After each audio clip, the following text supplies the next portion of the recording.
Open your eyes today as if you've never seen the world before, and you will begin to notice that the goal of population reduction is everywhere around us.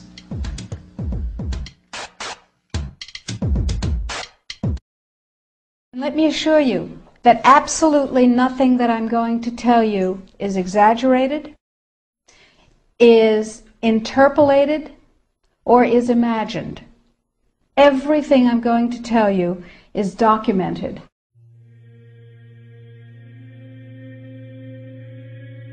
He who controls food controls the world. Well, they said in 1962, we're going to work toward total global implementation of Codex Alimentarius on December 31st, 2009. They were sort of guidelines. Now, Codex Alimentarius Commission is administered by the World Health Organization, WHO, and the FAO, the Food and Agriculture Organization. They fund Codex and they run it at the request of the UN. So they're mommy and daddy to Codex Alimentarius. In 1994, Codex, with no notice here in this country whatsoever, declared nutrients, put on your intellectual seatbelts, declared nutrients to be toxins. They're poisons. Under Codex, every dairy cow on the planet must be treated with Monsanto's recombinant bovine growth hormone.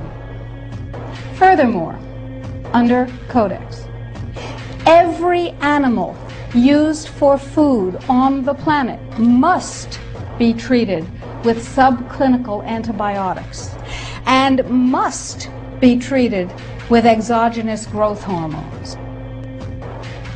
If you do the numbers under nutrition, who will live? Probably those people who are wealthy enough and powerful enough to have their own pushers of clean food and nutrients. The UN has put out dozens of public documents where they're calling for an 80% world population reduction. In fact, at the Beijing Women's Conference, the World Conference, back in 1997, the head of the UN Food Program said, "We will use food as a weapon against the people."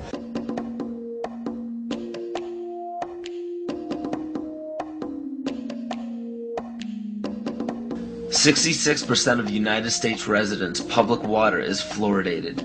It is known to have tremendous effects on bone cancer, joint problems, bone weakness, lowered estrogen and testosterone levels, and dental fluorosis, which is yellowing of the teeth and pitting in the enamel.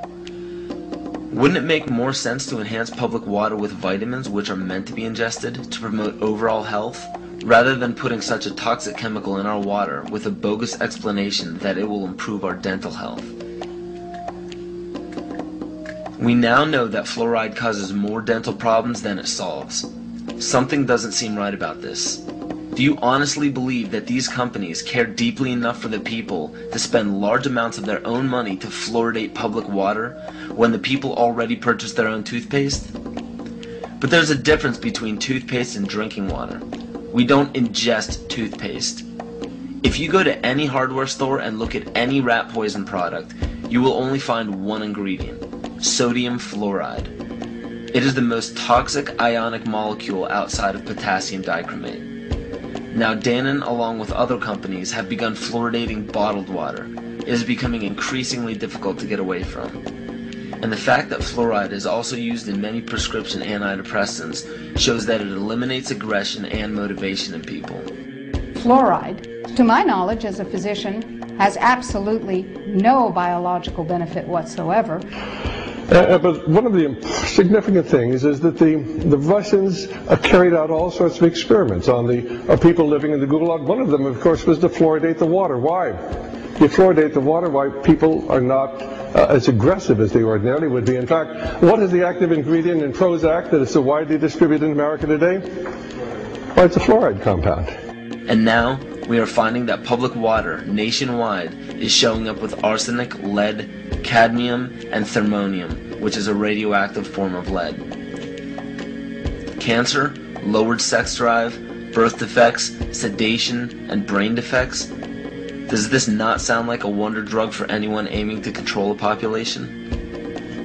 It's quite astonishing, Paul, the degree to which environmentalists have not been educated about fluoride. You know, people have an unconscious trust in their doctor or their dentist, and if you can persuade doctors and dentists that fluoride is safe and good, then you're able to reach the rest of the nation. People believe their doctors and dentists, and that was a way of promoting fluoride for Bernays.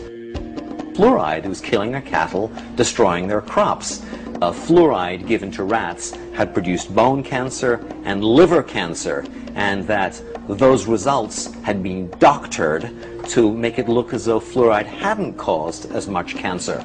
The pattern that we saw, it typically is what we see with other neurotoxic agents that are well known to cause a hypoactivity or a memory problem or an IQ problem.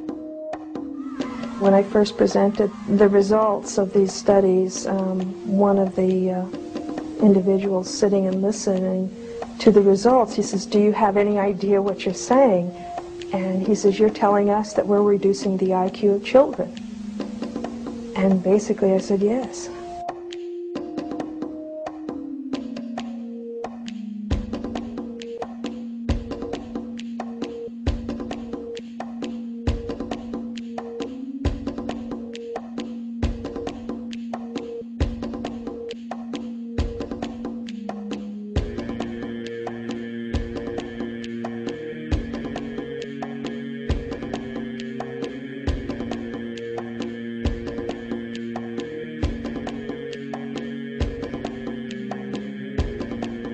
Aspartame, the artificial sweetener found in almost every low-sugar or sugar-free product on the market.